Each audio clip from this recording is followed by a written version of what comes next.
Hello, कैसे हैं आप सब? बढ़िया।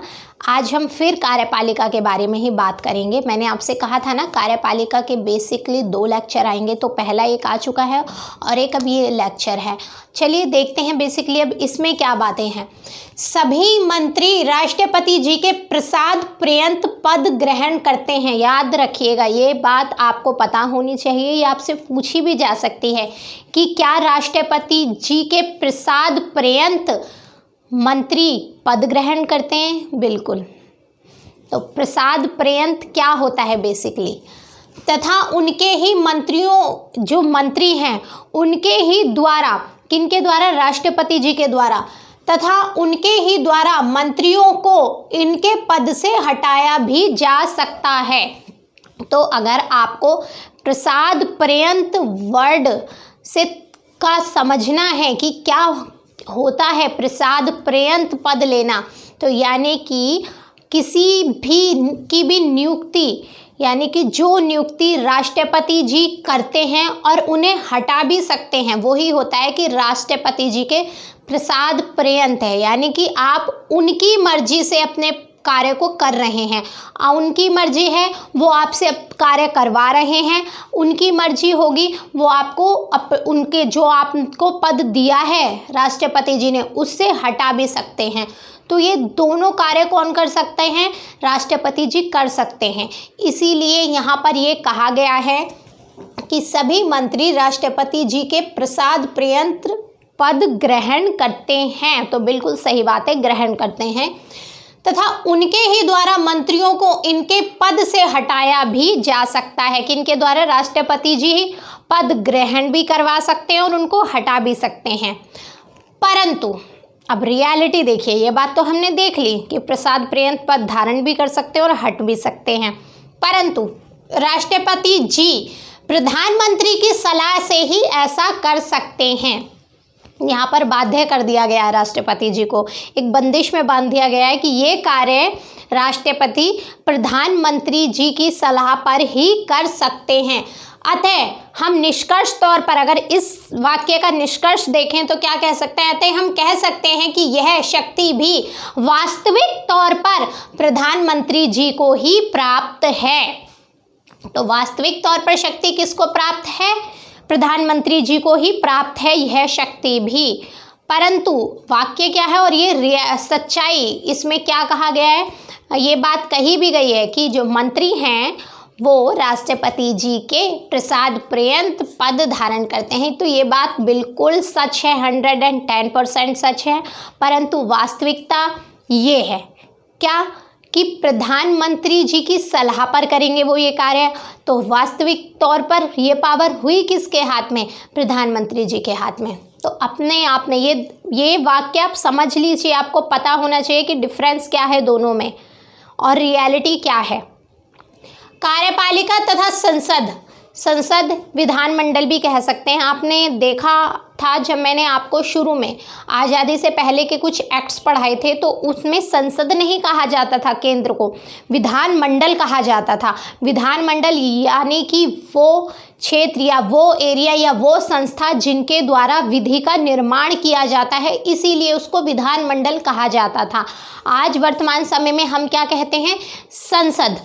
तो कार्यपालिका तथा संसद का गहरा संबंध है, इनका अपने आप में ही एक अटूट और गहरा संबंध है। किसका? कार्यपालिका का और संसद का। इन दोनों में बंटवारे तथा विरोध की कल्पना भी नहीं की जा सकती है। आप ये नहीं कह सकते कि इनको अलग अलग कर दिया जाए या फिर इनमें विरोध हो है आपस में, इस बात की आप कल्पना, यानी कि आप सोच भी नहीं सकते कि इन दोनों को अलग कर दिया जाए या फिर किसी बात को लेकर इनमें विरोध हो, इस बात को हम नहीं सोच सकते। यह सरकार के कार्यों में अलग ना हो सकने वाले सहयोगी अर्थात भागीदारी के रूप में होते हैं। कौन? कार्यपालिका।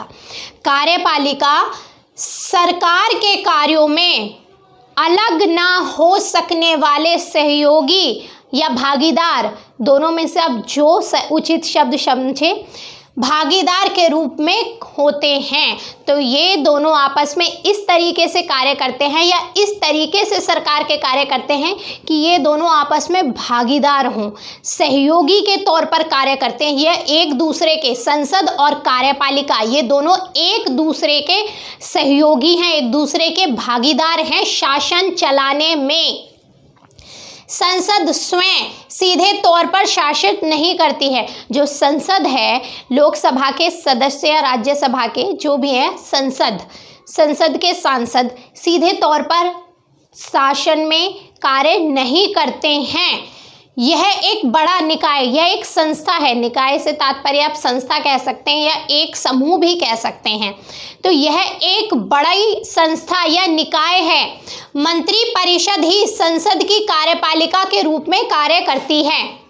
मंत्रिपरिषद ही संसद की कार्यपालिका के रूप में कार्य करती है। और मंत्रिपरिषद यानी कि मंत्री कौन होता है? मंत्री आप देखते हैं, मंत्री दोनों सदनों में से ही चुने जाते हैं। अब बेसिकली हम लोकसभा और राज्यसभा के लिए जो सांसद चुने जाते हैं, उन्हीं में से कुछ सांसदों को मंत्री पद दिया जाता है। मानते हैं ना आप? तो वो पहले सांसद ही होते हैं, वो सांसद ही होते हैं पहले। सांसद बनने के बाद ही वो मंत्री बनते हैं। बेसिकली याद रखिएगा आप ये बात कि वो पहले सांसद होते हैं। ऐसा नहीं है कि कोई मंत्री बिना सांसद बने मंत्री नहीं बन सकता, बन सकता है। ये बात भी इसी वीडियो में क्लियर करूंगी, परंतु अभी मैं आपसे सिर्फ ये कह रही हूँ कि आप जो व्यक्ति लोकसभा या राज्यसभा दोनों में से किसी भी एक सदन का सदस्य होगा या होता है, वही मंत्री बनता है। तो जो सदन के सदस्य हैं लोकसभा और राज्यसभा के, उन्हीं में से कुछ सदस्यों को मंत्री परिषद यानी कि मंत्री परिषद में सदस्यता दी जाती है या मंत्री पद दिया जाता सकता है। आप कहते हैं कि उन्हीं सदस्यों में से मंत्री का पद दिया जाता है कुछ सदस्यों को। तो यही बात की गई है कि मंत्री परिषद ही संसद की कार्यपालिका, और यही मंत्री परिषद संसद की कार्यपालिका होती है। आप समझे? दोबारा समझाती हूँ। संसद के जो सदस्य होते हैं, लोकसभा और राज्यसभा के जो सदस्य होते हैं, उन्हीं में से, उन्हीं दोनों सदनों में से कुछ सदस्यों को मंत्री पद दिया जाता है। और वही मंत्री परिषद यानी कि जितने भी मंत्री बनाए गए हैं, उन पूरे सदस्यों को सामूहिक रूप से क्या कहेंगे? मंत्री परिषद। और वही मंत्री परिषद संसद की कार्यपालिका के रूप में कार्य करती है। आई होप मेरी बात आप समझ गए होंगे। तो मंत्री परिषद ही संसद की कार्यपालिका के रूप में कार्य करती है। मंत्री परिषद को संसद की ओर से शासन करने का दायित्व सौंपा गया है, यानी कि मंत्री परिषद को ये दायित्व सौंपा है। किसने सौंपा है? संसद ने सौंपा है कि आप शासन कीजिए। तो संसद के द्वारा मंत्री परिषद को शासन करने का दायित्व सौंपा गया है। कार्यपालिका संसद का ही अंग है। बेसिकली अगर कोई पूछता है या कहता है कि क्या कार्यपालिका और संसद अलग अलग है, नहीं, कार्यपालिका संसद का ही अंग है। अंग हुई ना बेसिकली जब आपने देखा कि सांसद जो चुन के आते हैं या जो इलेक्टेड होते हैं, हमारे प्रतिनिधि होते हैं, या राज्यसभा के सांसद, दोनों सदनों में से किसी के भी सांसद हों, वही उनमें से ही कुछ सदस्य मंत्री पद ग्रहण करते हैं। और वो जो मंत्री बने हैं उनको सामूहिक रूप से मंत्री परिषद बोला जाता है, और मंत्री परिषद ही कार्यपालिका होती है। तो ये बात बिल्कुल सही है कि कार्यपालिका संसद का ही अंग है। मंत्री परिषद की मूल उत्पत्ति संसद से ही होती है। ये बात याद रखिएगा, मंत्री परिषद की मूल उत्पत्ति संसद से ही होती है। आपने कई बार देखा है ना, किसी से भी हम पूछ लेते हैं आप कहाँ से बिलोंग करते हैं, आप कहाँ से हैं, तो वो कहता है एग्जैक्टली मैं यहीं से हूँ, मैं दिल्ली से हूँ, गाज़ियाबाद से हूँ। तो वो पूछते हैं कि आप मूल रूप से कहाँ से हैं? यहाँ तो आप रहते हैं, आप मूल रूप से यानी कि आपका गांव कहाँ से, आप मूल रूप से यानी कि आपके पूर्वज कहाँ से थे, पूछते हैं ना। तो हम क्या कहते हैं? जी कानपुर से थे, या कोई भी जो नाम जहाँ से भी हो, आप जो भी आपके गांव का नाम हो, बागपत हो, कानपुर हो, जो भी हो, आप ये बात बोलते हैं ना कि हम मूल रूप से, यानी कि हम मूल रूप से या हमारे पूर्वज कानपुर से थे, तो आप मूल रूप से कहाँ से हो गए? रहते आप गाजियाबाद, दिल्ली या एनसीआर में हैं, परंतु मूल रूप से आप कहाँ से हो गए? आप हो गए कानपुर से, या जो भी बिजनौर से, जो भी आपका गाँव हो, आप वहीं से हो गए ना। और बेसिकली एक बात आप देखिए कि कल्पना चावला थी, उनको क्या कहते थे? भारतीय मूल की अमेरिकी नागरिक, या कोई भी हो, कोई भी, मैं या आप हूँ, कोई भी हो, मैंने नागरिकता ग्रहण कर ली है अमेरिका की या ब्रिटेन की, परंतु मैं क्या कहलाई जाऊंगी? भारतीय मूल की अमेरिकी नागरिक, क्योंकि मेरे जो पूर्वज थे वो भारतीय थे। या मैं भी हो सकती हूँ कि कभी भारतीय रही हूँ, परंतु वर्तमान समय में वहाँ की नागरिक हूँ, परंतु जो मेरी जड़ है, मेरा मूल तत्व है, वो भारत से रिलेटेड है। तो यही बात कहते हैं ना, ये बात कह सकते हैं कि भारतीय मूल की अमेरिकी नागरिक या भारतीय मूल की ब्रिटेन की नागरिक, तो वो मूल तत्व हमारा कहाँ से है? समझ गए हैं आप? आई होप, कोशिश तो करी है। तो यहाँ पर यही बात कही गई है कि मंत्रिपरिषद की मूल उत्पत्ति संसद से ही होती है। मंत्रिपरिषद संसद का भाग रहती है क्योंकि यह लोकसभा के प्रति उत्तरदायी है। आपको बताया ना था ना पहले वाले फर्स्ट पार्ट में इसमें कि लोकसभा के प्रति मंत्रिपरिषद सामूहिक रूप से उत्तरदायी है। और इनका संबंध अगर आप एक वाक्य में कार्यपालिका का और संसद का संबंध बताना चाहें तो कैसे बताएंगे?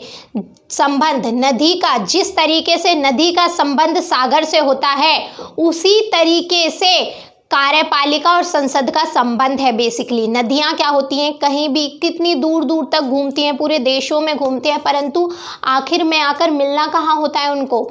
सागर में मिलना होता है। तो यही बात है कि इनका संबंध भी नदियों और सागर की तरह ही है। बेसिकली ये बात यहाँ पर अगर आप पूरे एक वाक्य में कार्यपालिका और संसद के संबंध को दर्शाना चाहें या बताना चाहें किसी को, तो ये कह सकते हैं संबंध बिल्कुल नदी और सागर की तरह है। कह सकते हैं कि भारत की राजनीतिक व्यवस्था, इस वाक्य का निष्कर्ष क्या है? कह सकते हैं कि भारत की राजनीतिक व्यवस्था में कार्यपालिका तथा संसद वास्तविक रूप से मिश्रण हैं हमारे यहाँ पर, यानी कि हमारी राजनीति में ये बात सिर्फ ऊपरी तौर पर नहीं कही जा सकती कि कार्यपालिका और संसद का संबंध है। ये बात वास्तविक तौर पर भी साबित होती है कि संसद और कार्यपालिका का आपस में गहरा संबंध है, एक साथ ये सम्मिश्रण है। तो ये वास्तविक तौर पर इसकी झलक या पूरी झलक हम देख सकते हैं अपनी भारत की राजनीति में। अगर आपसे कोई पूछे कि क्या वास्तविक तौर पर भी संसद और भारत की कार्यपालिका, यानी कि भारत की संसद और कार्यपालिका का एक दूसरे में सम्मिश्रण है, तो बिल्कुल है, वास्तविक तौर पर भी है। ये बात सिर्फ दर्शाई नहीं गई है कि ये दोनों एक दूसरे से संबंधित है, ये रियलिटी में भी संबंधित हैं। अब हम देखते हैं कि अलग अलग क्या है। बेसिकली ये तो हमने समानताएं देखी कि किस तरीके से ये दोनों आपस में संबंधित हैं, परंतु इनके अपने अपने स्तर पर अलग अलग कार्य कैसे हैं और कार्यपालिका पर संसद का किस तरीके से आधिपत्य या प्रभुत्व रहता है या उस पर बंदिश रहती है, जिसकी वो गलत या जनता के अहित में कोई कार्य ना करे, जो कार्य करे वो जनता के हित में करे। इसका ध्यान किसके द्वारा रखा जाता है? बेसिकली संसद के द्वारा। तो बेसिकली ये देखिए अलग अलग कार्य क्या है। संसद का कार्य क्या है? विधियों का निर्माण करना। क्या? विधियों का निर्माण करना। विधियों का निर्माण से मैं आपको समझाना चाहूँ, यानी कि हमने कोई डिश बनानी है या कोई सब्ज़ी बनानी है, तो संसद ने पूरी डिश बनाने का तरीका बता दिया, परंतु उसे बनाएगा कौन? कार्यपालिका। संसद सिर्फ तरीका बताती है कि इस तरीके से ये डिश बनेगी, परंतु उसको बनाएगा कौन, यानी कि उसको इम्प्लीमेंट कौन करेगा? उसको वास्तविक तौर पर कौन लागू करेगा? वो लागू करेगी कार्यपालिका। तो इसी तरीके से संसद क्या करती है? विधि का निर्माण करती है, परंतु उसको लागू कौन करता है? कार्यपालिका। तो विधियों का निर्माण करना है संसद का कार्य, सलाह देना है, आलोचना करना है तथा लोगों के द्वारा की गई शिकायतों को व्यक्त करना, ये सारे कार्य किसके हैं? संसद के हैं। अब कार्यपालिका का क्या कार्य है? बेसिकली शासन करना। क्या कार्य है कार्यपालिका का? शासन करना। ये जो विधि बनाती है संसद, इसको इम्प्लीमेंट करना यानी कि लागू करना और शासन करना, ये कार्य किसका है? कार्यपालिका का। जब ये चीज़ें लागू करती है तो उसी को तो शासन करना बोलते हैं कि अब ये विधि का निर्माण यानी कि विधि निर्माण की ये हो गया है, अब इसको हम लागू करेंगे। लागू करती है कार्यपालिका और लागू करने के द्वारा ही इसी तरीके से वो शासन करती है। तो एक शब्द में कहें तो शासन कौन करता है? कार्यपालिका करती है, संसद नहीं। तो कार्यपालिका का क्या कार्य है? शासन करना। शासन संसद की तरफ से करती है बेसिकली। ये बात आप याद रखिएगा, कार्यपालिका शासन तो करती है परंतु वो शासन करती है पर शासन संसद की तरफ से करती है। ये वाक्य आपसे पूछ सकते हैं, कथन कारण के बहुत सारे अच्छे अच्छे क्वेश्चन इससे बन सकते हैं। तो आपसे पूछा जा सकता है कि क्या बेसिकली क्या जो हमारी कार्यपालिका शासन करती है वो संसद की तरफ से करती है, संसद का प्रतिनिधित्व करती है या संसद की ओर से करती है? तो बिल्कुल हमारे कार्यपालिका शासन संसद की ओर से ही करती है। यहाँ पर बेसिकली एक वाक्य है किसने का? भारतीय संसद के प्रथम सचिव का मत लोकसभा और कार्यपालिका संसद और कार्यपालिका, बेसिकली लोकसभा और राज्यसभा दोनों ही आती है संसद में, पर हम संयुक्त रूप से दोनों को संसद बोलते हैं। लोकसभा और राज्यसभा को संयुक्त रूप से हम क्या नाम देते हैं? संसद। तो यहाँ पर भारतीय संसद के जो प्रथम सचिव थे उन्होंने अपना मत, अपने विचार व्यक्त किए हैं कार्यपालिका का और संसद दोनों के संबंध को लेकर। ये विचार क्या है? संसद को सरकार के उत्तरदायित्वों में किसी भी समय हिस्सा नहीं लेना चाहिए। क्या बात कही है? संसद को सरकार के उत्तरदायित्वों में किसी भी समय हिस्सा नहीं लेना चाहिए। क्योंकि कारण क्या दिया है?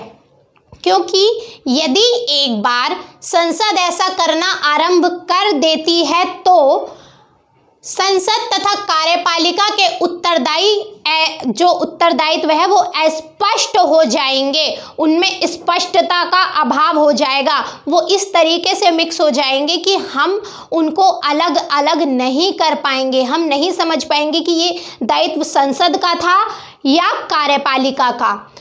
संसद कमजोर होने लगती है और आलोचना करने की अपनी पूर्ण शक्ति का प्रयोग नहीं कर सकती इस कारण से। यानी कि बेसिकली अगर मोटे शब्दों में कहूँ तो इन्होंने ये बात कही है कि संसद को कार्यपालिका के कार्यों में बेसिकली नहीं बोलना चाहिए। क्यों? क्योंकि दोनों के कार्यों में विभेद होना भी जरूरी है। अगर ऐसा नहीं होगा, संसद कार्यपालिका यानी कि कार्यपालिका सरकार, याद रखना सरकार, संसद सरकार के लिए यहाँ पर सरकार की बात की गई है। संसद को सरकार के उत्तरदायित्व में किसी भी समय हिस्सा नहीं लेना चाहिए। अगर वो हिस्सा लेगी तो इस तरीके से मिक्स हो जाएगी कि दोनों के जो बातें हैं, अपने अपने कार्य हैं, उनको स्पष्ट करना मुश्किल हो जाएगा। और इस अस्पष्टता के कारण जो संसद का मूल कार्य है, क्या कार्य है? मूल संसद का कार्य है आलोचना करना, जो जनता है उनका प्रतिनिधित्व करना। इस कार्य में कमजोरी आ जाएगी, वो वीक हो जाएगी इस कार्य को करने में। तो ये मत आप याद रखिएगा। हो सकता है कभी किसी एग्ज़ाम में पूछ लिया जाए, और नहीं भी पूछा जाता तो आप मेंस आंसर राइटिंग के लिए इसको प्रयोग करेंगे तो बहुत अच्छा इम्पैक्ट पड़ेगा एग्जामिनर पर। जो भी आपकी कॉपी चेक कर रहे होंगे बहुत अच्छा इम्पैक्ट पड़ेगा। अगर कार्यपालिका को विधायी व वित्तीय प्रस्ताव तैयार करने तथा इन प्रस्तावों को संसद के सामने रखने तथा मंजूरी प्रदान करने नीतियों को संसद के द्वारा किसी भी प्रकार की रुकावटें डाले बिना उन्हें लागू करने का लगभग असीमित अधिकार प्राप्त है। क्या प्राप्त है? इन सब मामलों में, किन मामलों में कार्यपालिका को असीमित अधिकार प्राप्त है? देखिए दोबारा, अगर कार्यपालिका को विधायी तथा वित्तीय प्रस्ताव, कौन से? विधायी तथा वित्तीय, वित्त यानी कि धन, लेन देन, वित्त क्या होता है? धन। तो वित्त और विधायी यानी कि विधायी निर्माण, विधि निर्माण के कार्यों में, तो कार्यपालिका को विधायी व वित्तीय प्रस्ताव तैयार करने तथा इन प्रस्तावों को संसद के सामने रखने तथा उन पर मंजूरी प्रदान करने व संसद के द्वारा इन पर किसी भी तरीके की रुकावटें नहीं डाली जाती हैं, बिना रुकावटें डाले, यानी कि संसद इन सब बातों में कोई रुकावटें नहीं डालती। कार्यपालिका संसद की बिना रुकावटों को के ही इन विधायी और वित्तीय प्रस्तावों को पास करवा देती है, कर लिए जाते हैं। तो ये अपने आप में कार्यपालिका की पावर हो गई, क्योंकि संसद ना रुकावटें डालती है और संसद के सामने रखते हैं, उनकी मंजूरी प्रदान करते हैं, संसद इसमें किसी तरीके का कोई रुकावट नहीं डालती है। तो ये अपने आप में लगभग इन मामलों पर, इन दोनों मामलों पर, विधायी और वित्तीय मामलों पर लगभग, यहाँ पे एक वर्ड भी याद रखिएगा, लगभग पूर्ण रूप से नहीं कहा गया है, लगभग। ये शब्दों पर ध्यान दिया कीजिए। कथन कारण में ये जो शब्द होते हैं, कथन कारण में अगर क्वेश्चन पूछा जाता है आपसे प्रीलिम्स में, बेसिकली यूपीएससी में कथन कारण में बहुत के ही ज़्यादातर क्वेश्चन होते हैं, और कथन कारण के क्वेश्चन में ऐसे ये लगभग, जैसे ये लगभग मैंने एग्जाम्पल के तौर पर बता दिया, ये ऐसे शब्द बहुत महत्वपूर्ण होते हैं। इसी से क्वेश्चन, इसी शब्द को ना याद रखने से क्वेश्चन सही और गलत दोनों हो सकता है। तो इसमें ये नहीं कहा गया है कि पूर्ण रूप से असीमित आधार है इन दोनों विषयों पर, विधायी और वित्तीय विषयों पर, लगभग कहा गया, यानी कि लगभग असीमित अधिकार है। ठीक है, अगर लगभग असीमित अधिकार आता है तो बिल्कुल सही है, परंतु पूर्ण रूप से नहीं कहा गया है। अब संसद को क्या अधिकार है? संसद को भी सूचना लेने, किससे सूचना लेने? कार्यपालिका से। आपको पता है कि लोकसभा सामूहिक रूप से, मंत्रिपरिषद सामूहिक रूप से लोकसभा के प्रति उत्तरदायी होती है। क्या करें, गलती हो जाती है भाई, इतने ऐसे नहीं है, इंसान है और गलतियां इंसानों से बिल्कुल हो जाती है, परंतु उसमें सुधार कर लेना चाहिए, जैसे अभी कर लिया है मैंने। तो मैंने आपसे ये बात कही है कि मंत्रिपरिषद सामूहिक रूप से लोकसभा के प्रति उत्तरदायी है, याद रखिएगा। तब संसद को भी सूचना लेने, सूचना किससे लेती है? वो कार्यपालिका से। सूचना लेने, चर्चा करने, कोई विषय है उस पर चर्चा कर सकती है, तथा उन सूचनाओं पर छानबीन करने, वो जो सूचना उससे ने ली हैं वो कितनी सही हैं और कितनी गलत हैं, या फिर जो सूचना उनको बताई गई हैं या दी गई हैं वो कितनी सही हैं या कितनी गलत है, तो इसकी छानबीन करने तथा कार्यपालिका के द्वारा रखे गए प्रस्तावों पर जनप्रतिनिधियों, यानी कि जनप्रतिनिधि कौन? सांसद की सहमति देने की असीम शक्ति प्राप्त है। असीम शक्ति, इसमें कहा गया है असीम शक्ति प्राप्त है इन्हें इस मामले में।